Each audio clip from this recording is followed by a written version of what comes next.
Hello friends, जैसे कि आप सब जानते हैं हम कर रहे थे एक इंटरेस्टिंग टॉपिक के ऊपर बात कर रहे थे जिसका नाम है कंस्ट्रक्शन प्लानिंग मैनेजमेंट। ठीक है, तो कंस्ट्रक्शन प्लानिंग मैनेजमेंट के हमने 2 पार्ट कंप्लीट कर लिए थे। आज हम इसका तीसरा पार्ट करेंगे, दैट मीन्स पार्ट थर्ड हम करेंगे। तो ये हम कर रहे थे जो जेकेएसएसबी जेई सिविल की जो वैकेंसी निकली थी उसके सिलेबस के अकॉर्डिंग हम कर रहे हैं।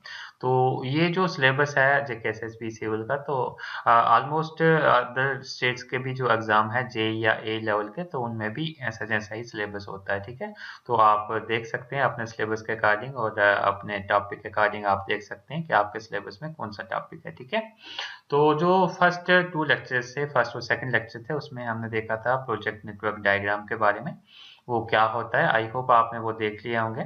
अगर नहीं देखे तो प्लीज देख लीजिए ताकि आपको आगे अच्छे से समझ आ सके।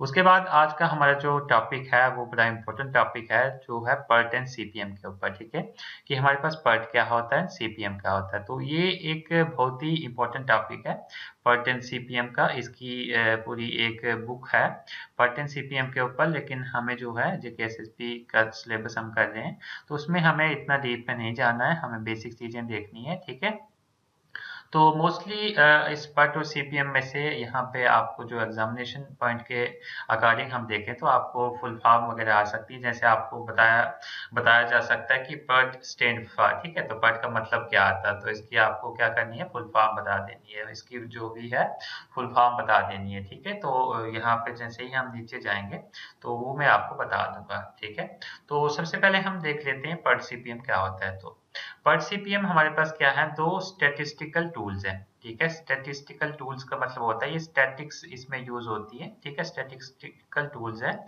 इसकी हेल्प से हम क्या कर सकते हैं, use to schedule and plan task और एक्टिविटीज। ठीक है, तो हम जो हमारे पास टास्क है या फिर जो भी प्लान है उसको शेड्यूल कर सकते हैं। ठीक है, जो भी एक्टिविटीज हैं उसको शेड्यूल कर सकते हैं। शेड्यूल का मतलब क्या होगा, शेड्यूल का मतलब हो गया कि कौन सी एक्टिविटी कौन से टाइम पे करनी है, कब करनी है। ठीक है, तो वो हम पर्ट टू सीपीएम की हेल्प से कर सकते हैं। ठीक है, these methods are utilized to control time, resources, output and several other aspects of the project। ठीक है, तो ये मेथड्स हमारे पास यूटिलाइज होते हैं।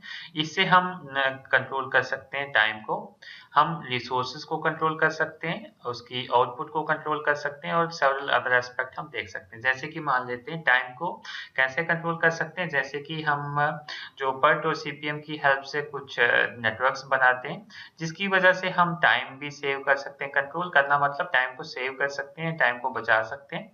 रिसोर्सेज मतलब रिसोर्स यूटिलाइजेशन को हम बचा सकते हैं, जैसे ज्यादा यूज हो रहा है उसको हम कम कर सकते हैं, जो आउटपुट हमें मिल रही है उसको हम बढ़ा सकते हैं, और बहुत सारे और भी एस्पेक्ट हैं जो इसमें हम देखते हैं। ठीक है, तो ये हमारे पास पार्ट एंड सीपीएम बहुत ही हेल्प करते हैं हमें। ठीक है, कौन सी चीज में हेल्प करते हैं, शेड्यूलिंग एंड प्लानिंग। ठीक है, scheduling and planning of task और एक्टिविटीज। ठीक है, उसके बाद हम जाते हैं जो मेन हमारा टॉपिक है वो है पर्ट। ठीक है, पर्ट क्या होता है, अब पर्ट होता है हमारे पास यहाँ पे, इसकी फुल फॉर्म होती है प्रोग्राम इवैल्यूएशन रिव्यू टेक्निक। ठीक है, तो इस तरीके से आपको क्वेश्चन कैसे आता है एग्जाम में, एग्जाम में पूछा होगा आपको पर्ट स्टैंड्स फॉर। ठीक है, तो पर्ट स्टैंड फॉर आपको लिखा होगा, तो आपको वहां पे ऑप्शंस में दिए होंगे बहुत सारे option.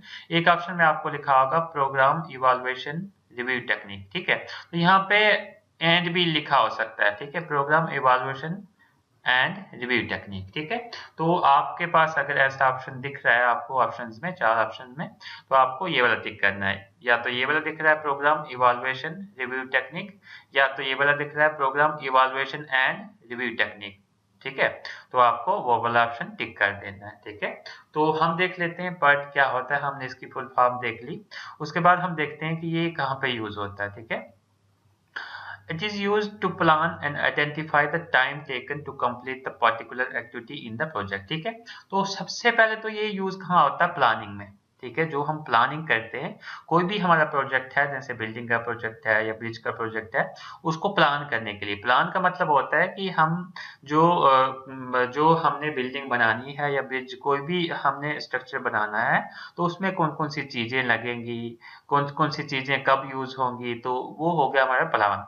And identity the time taken. ठीक है, आइडेंटिफाई ठीक है, ये आइडेंटिफाई द टाइम टेकन, मतलब कितना हमें टाइम रिक्वायर्ड होगा गिवन टास्क या गिवन प्रोजेक्ट को कंप्लीट करने के लिए। ठीक है, तो वो हमें PERT से पता चल जाता है। ठीक है, मतलब एक प्रोजेक्ट है हमारे पास, मान लेते हैं हमारे पास प्रोजेक्ट है एक बिल्डिंग को तैयार करना। ठीक है, एक बिल्डिंग है जिसमें हमारे पास मान लेते हैं 2 रूम्स की बिल्डिंग एक तैयार करनी है हमें। तो उसको तैयार करने के लिए अगर हम PERT यूज करेंगे तो उसमें प्लानिंग कर सकते हैं, उसको आइडेंटिफाई कर सकते हैं कि 2 रूम्स बनाने के लिए हमें कितना टाइम रिक्वायर्ड होगा। ठीक है, charts created by PERT provide a graphical representation of each task of the project timeline। ठीक है, तो इस PERT में हम क्या करते हैं, चार्ट्स को क्रिएट करते हैं। ठीक है, जो चार्ट या फिर हम ग्राफ बोल सकते हैं वो हम क्रिएट करते हैं PERT की हेल्प से। ठीक है, तो चार्ट आपको पता ही है, चार्ट और ग्राफ क्या होती है, एक ग्राफिकल रिप्रेजेंटेशन। ठीक है, एक ग्राफिकल रिप्रेजेंटेशन होती है जिसकी हेल्प से हम जो प्रोजेक्ट की टाइमलाइन है, जो मतलब प्रोजेक्ट की टाइमलाइन का मतलब हो गया कि प्रोजेक्ट कितने दिनों में खत्म होने वाला है। ठीक है, जैसे कि मान लेते हैं हमारे पास एक 2 रूम का हमने एक प्रोजेक्ट ले लिया है, 2 रूम हमने बनाने हैं। ठीक है, तो इसमें जैसे कि हमें मटेरियल चाहिए होता है। ठीक है, उसके बाद हमें मशीनरी चाहिए होती है। ठीक है, उसके बाद हम बात करें इसमें हमें लेबर चाहिए होती है। ठीक है, तो जो भी हमें इसमें रिक्वायरमेंट होती है उसका हम चार्ट बना लेते हैं। ठीक है, वो कैसे बनाते हैं वो हम बाद में बात करेंगे। तो वो चार्ट बनाने से हम प्रोजेक्ट की जो टाइमलाइन है, मतलब कौन सा प्रोजेक्ट कब खत्म होने वाला है, कौन सा पार्ट कब खत्म होने वाला है, उसका हम पता लगा सकते हैं। ठीक है, जैसे कि हमने मटेरियल मंगवाना है। ठीक है, उसका भी हम प्रोजेक्ट टाइमलाइन मतलब वो हम ग्राफिकली दिखा सकते हैं और हमें पता चल जाएगा कि हमारा मटेरियल अवेलेबल है या नहीं है, मशीनरी हमारे पास है या नहीं है, लेबर हमारे पास अवेलेबल है या नहीं है। ठीक है, तो ये सारी चीजें हम इससे PERT से कर सकते हैं। ठीक है, उसके बाद हम देखेंगे इसकी हिस्ट्री। ठीक है, तो कभी कभी हिस्ट्री पे भी क्वेश्चन आ सकता है, इसकी जो PERT की हिस्ट्री है उस पर क्वेश्चन आ सकता है। ठीक है, ये कहाँ से आया। ठीक है, तो हम बात कर लेते हैं the US navy special projects office, the evaluation office of the Lockheed Missile System Division and the Operation Research Department of Booz Allen Hamilton developed PERT back in 1957। ठीक है, तो ये जो यूएस नेवी स्पेशल जो थी, US navy ने इसको develop किया हुआ है। ठीक है, PERT प्रोजेक्ट को किसने डेवलप किया है, यूएस नेवी ने। ठीक है, तो ये इसका पूरा नाम है, ये नाम भी आप याद रख सकते हैं, हो सकता है ये भी आपको एग्जाम में आ जाए। तो ये डेवलप कब किया गया है, 1957 में, तो ये हमें याद रखना है, ये मेन आपको याद रखना है यूएस नेवी ने।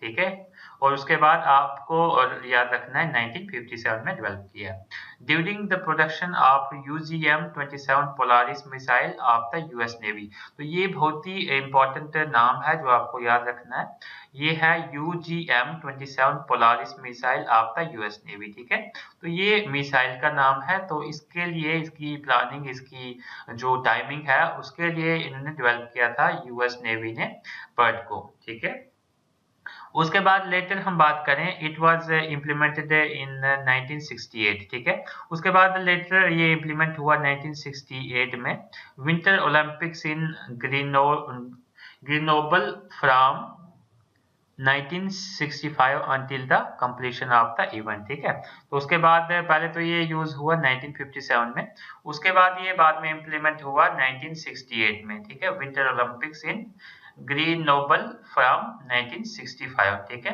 until the completion of the event, जब तक कि इवेंट जो है कंप्लीट ना हो, मतलब 65 से 1968 तक ये यूज हुआ। ठीक है, आई होप आपको समझ में आ गया होगा कि PERT क्या होता है, इसका हम कहाँ पे यूज करते हैं और इसकी जो हिस्ट्री है ये कहाँ पे डेवलप हुआ, किस चीज के लिए डेवलप हुआ, लेटर इसको कहाँ पे यूज किया गया, तो आपको सब चीजें समझ में आ गई होंगी। ठीक है, फिर भी आपको कोई डाउट हो आप कमेंट सेक्शन में पूछ सकते हैं।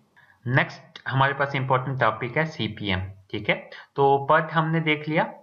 ठीक है, अब हम देखेंगे सीपीएम क्या होता है। तो यही क्वेश्चन आपको एग्जाम में आ सकता है। मोस्टली जेईई के एग्जाम्स में एक क्वेश्चन पूछा जाता है कि सीपीएम क्या होता है, ठीक है।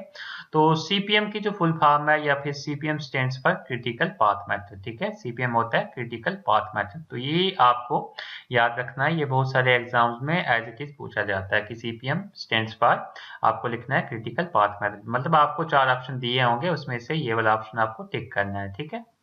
तो इसके बाद हम बात करें, it is a project modelling technique, ठीक है। तो ये प्रोजेक्ट को मॉडल करने की टेक्निक है। This is a project modelling technique, ठीक है। ये कहाँ पे यूज होती है? Used for scheduling project activities, ठीक है। जो प्रोजेक्ट की एक्टिविटीज है उसको शेड्यूल करने के लिए, ठीक है।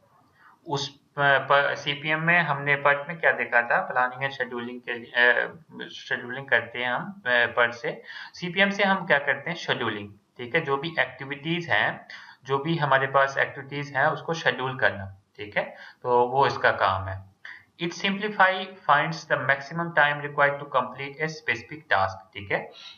तो इसकी हेल्प से हम क्या फाइंड कर सकते हैं? मैक्सिमम टाइम, मतलब एक टास्क को करने में मैक्सिमम कितना टाइम लगेगा, तो वो हम इससे फाइंड कर सकते हैं, ठीक है। सीपीएम से हम वो फाइंड कर सकते हैं कि एक टास्क को करने में हमें कितना टाइम लगेगा। जैसे कि हमने पीछे बात की थी कि हमें 2 रूम्स बनाने हैं, उसमें मटेरियल चाहिए, लेबर चाहिए, ठीक है। तो हम जैसे हम मटेरियल की बात करें, तो हम वहां पे सीपीएम की हेल्प से हम बता सकते हैं कि जो मटेरियल हमने लाना है, उसको लाने में कितना टाइम रिक्वायर्ड होगा, ठीक है।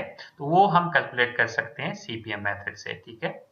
A CPM model includes the following. तो सीपीएम मॉडल में ये सारी चीजें आ जाती हैं। जैसे कि हम बात करें, list of all activities involve in the project, ठीक है। मतलब कौन कौन सी एक्टिविटीज इन्वॉल्व हो रही हैं प्रोजेक्ट में, वो आ जाती है सीपीएम में। दूसरा हमारे पास आ जाता है dependence of each activity with one another, ठीक है। उनका डिपेंडेंस मतलब कौन सी एक्टिविटी किस पे डिपेंडेंट है, वो इसमें आ जाता है सीपीएम मॉडल में। देन तीसरा आपके पास आ जाता है estimated time required to complete each activity, ठीक है। एस्टिमेटेड टाइम, ठीक है। 3 चीजें आ जाती है। फर्स्ट आ जाती है ऑल एक्टिविटीज, ठीक है। जितनी भी एक्टिविटीज की लिस्ट है वो सारी इसमें आ जाती है। देन डिपेंडेंस मतलब एक एक्टिविटी का दूसरे से क्या लिंक है वो। और उसके बाद एस्टिमेटेड टाइम मतलब एक एक्टिविटी को कंप्लीट होने में एस्टिमेटेड कितना टाइम लगेगा, वो सारा इसमें आ जाता है सीपीएम मॉडल में, ठीक है। किसमें आ जाता है? सीपीएम मॉडल में, ठीक है। अच्छा, उसके बाद हम बात करते हैं इसकी हिस्ट्री की। जैसे कि हमने पर्ट की हिस्ट्री की बात की थी, इसकी हिस्ट्री की अगर हम बात करें, तो हमारे पास हम बात करते हैं the earliest concept of critical path was implemented by DuPont between 1940 to 1943, ठीक है। तो ये जो फर्स्ट इम्प्लीमेंट हुआ, जो कंसेप्ट इम्प्लीमेंट हुआ CPM critical path method by do point, ठीक है, डू पॉइंट बिटवीन 1940 टू 1943, ठीक है। डू पॉइंट ने ये इम्प्लीमेंट किया 1940 टू 1943 में।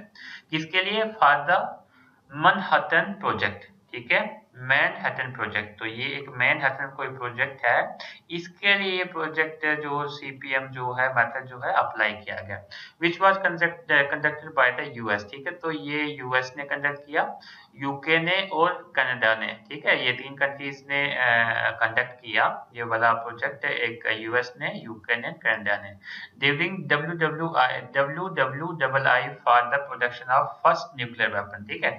जो फर्स्ट न्यूक्लियर वेपन तैयार करने के लिए ये वाला जो मेथड है सीपीएम मेथड यूज हुआ, क्रिटिकल पाथ मेथड, ठीक है।